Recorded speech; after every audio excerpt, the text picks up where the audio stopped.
Hi guys, how you doing? I know you're excited. I hope you are about the Zoom this afternoon. We're going to meet together and read our story later. So when you come to Zoom at 1 o'clock, make sure you have your reading book ready to roll. Right now, I just want to read you the pre-story, so be ready, okay? So you just need to listen. Nothing but a quilt. Many people dream of getting rich or becoming famous in the blink of an eye. It usually doesn't happen that quickly, though. It took many years for one group of artists to become famous. The Gee's Bend quilters never imagined they were artists.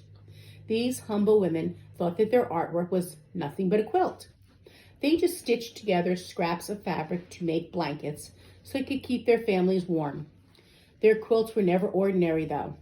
These quilters used a special way of quilting that was invented by the African slaves. Before the Civil War, African slaves on southern plantations worked from sunup to sundown. The women cooked delicious meals for the wealthy white farmers and cleaned their grand houses. They also spent hours sharpening scissors and spinning thread for making the farmers fancy clothes. Using their skills to weave fine cloth or to sew beautiful things for their own families was usually forbidden. Slaves had to make do with leftovers. To make clothes and good for their own households, slave women used whatever they could find.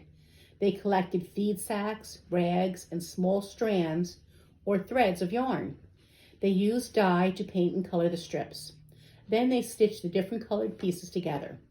The shapes and the colors of these string quilts reminded the slaves of designs on the fabrics from their homelands in Africa.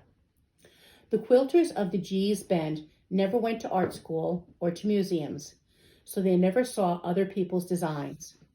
Their ideas for designs came from events that were happening around them and from nature's wonders. One woman sewed a starry Milky Way quilt. Another made a memory quilt from her dead husband's denim overalls. Even after all the slaves were freed, the quilters of the Gee's Bend kept on making quilts.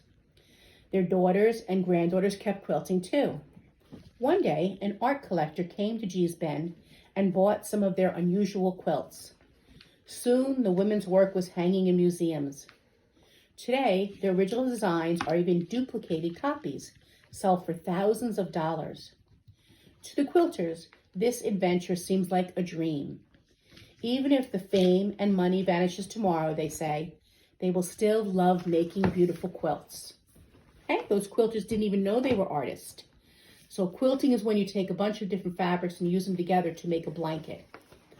All right, we're going to look at the vocabulary on page 274. All right, here we go. Give me a thumbs up. All right, Valentina, you're always good about those thumbs up. Here we go. The first word is yarn. People use yarn to knit sweaters, hats, and mittens. Strands. The strands of yarn are tied into knots at the bottom of this rug. Spinning. It takes a lot of practice spinning chunks of wool into yarn. Weave. This woman will weave dried grasses into blankets. Duplicated. Some colors on this rug are duplicated. They will appear again and again. Dye. These shirts are soaked in dye to make them colorful. Sharpening. This pencil does not need sharpening anymore. And delicious. The baker makes delicious cakes. They are very tasty. So you're going to go away for a while. You're going to work on your spelling. You have your new list with the suffixes F-U-L and L-Y and our vocabulary words. You're going to be working on alphabetical order and 2 workbook pages. And then we're going to meet up for Zoom. See you later. Bye.